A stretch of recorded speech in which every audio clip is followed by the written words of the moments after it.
See that?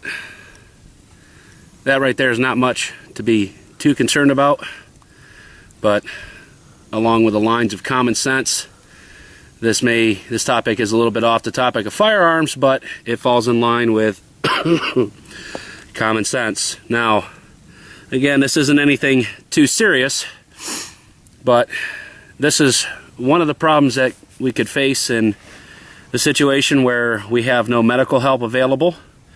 We have no real resources, and this is where we need to become dependent upon ourselves. How's it going today, YouTube? This is KP here, Keystone Patriot, along with Longshot running the camera. I've been watching on the internet and everything else, all these shit hits the fan, disaster movies, and theories and everything else, but this is, I don't know how I really feel about all that, but it never hurts to be prepared regardless. What I have here is a first aid kit that was in an original military issue first aid medical kit package.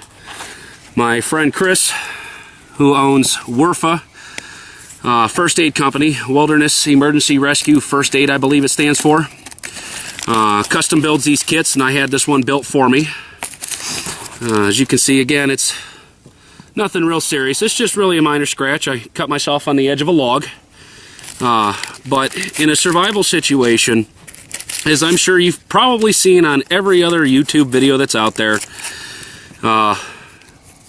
cuts, scratches, dings and dents out in the wilderness can be fatal if not taken care of, if you're not prepared.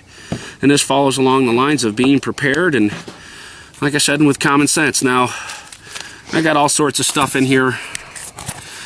And one thing you want to do, which I'm not super concerned with at the moment because, one, I'm in fairly healthy condition, and two, this is merely for demonstration purposes.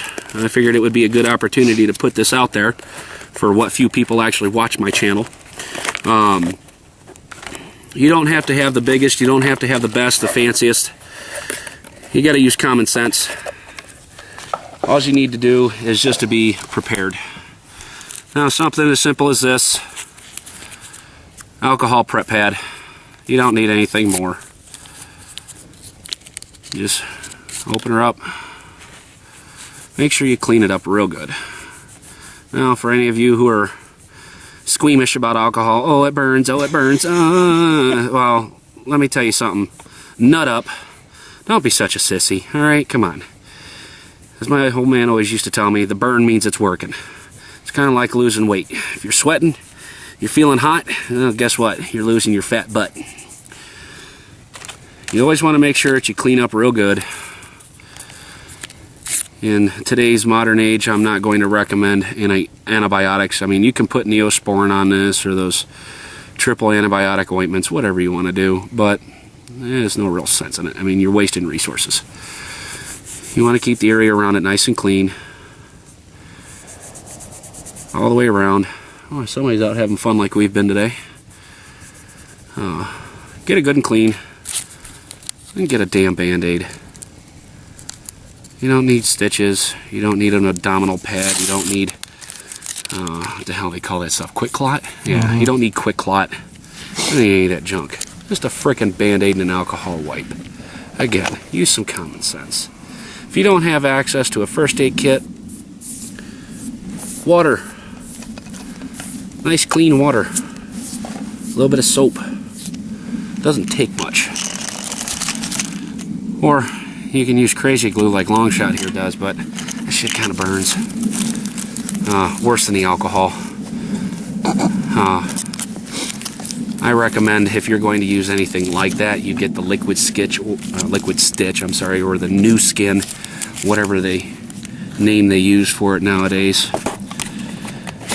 And with your first aid kits, if you use something, don't be a dumbass. Replace it.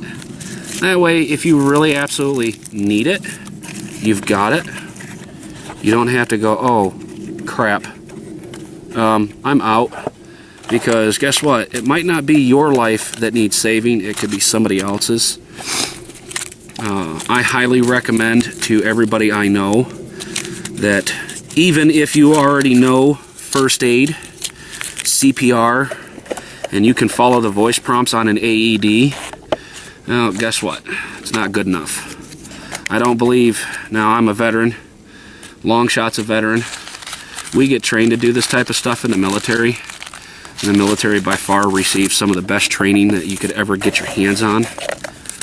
But in the civilian world, even if you've been trained by our federal government, the civilian world doesn't care, as I'm sure most veterans out there know. Once you get out, you don't know nothing. They prize you because you have military bearing, you have good discipline, and at least some of us do. But your military training in most real-world civilian sheeple applications means absolutely nothing. So go and get yourself CPR and first aid certified. Don't be stupid. Don't take a chance, because even if you think you know everything, guess what? There's somebody out there that actually does know everything, and you're just going to look like a punk. So go get your training. It doesn't cost much. It doesn't. I mean, I get certified through work, so I don't have to pay for anything. I've got children at home, so for me it's kind of a mandatory that I keep up to date with all this stuff, because if something happens to one of my children, I don't want to have to wait 20 minutes for the local ambulance. And don't get me wrong, I'm not knocking these guys. They do good at what they do, but when seconds count, it's kind of like with the police. An ambulance and the fire department are minutes away. Get a first aid kit. Get one from Walmart. It doesn't have to be fancy. It doesn't have to be expensive. It doesn't have to be the size of a frickin' truck. This, you can go to an Army Navy surplus store. You can pick up the container and the bag for, what, maybe $5, if that. If you've got an Alice pack or Molly gear, you can attach it via the Alice or speed clips, whatever people call them on here. You can even use these to hook it around your belt. If you want to carry it in a horizontal fashion along your belt, it's got the Velcro opening on it. It's nothing big. Chest strap. Yeah, or you can carry it on a chest strap. It's nothing big, it's nothing fancy, but it's got what it needs, you know. I mean, I've used a couple of things out of here, and in the medical box that I have at home, it's more like a foot locker, really.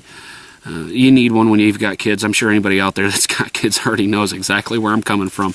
They're going to scrape, bump, bruise, cut, break, whatever. I mean, my son just got done breaking his leg.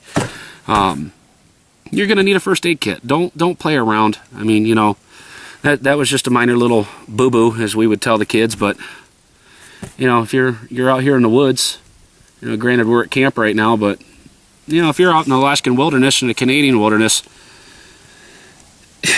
help could be miles away. It could be hours, days away, and you've got to depend on yourself. So don't be a dumbass. Go get a first aid kit. Learn how to use them. You know, common sense, folks. So we're gonna get back to tooling around. Have a good one. KP out.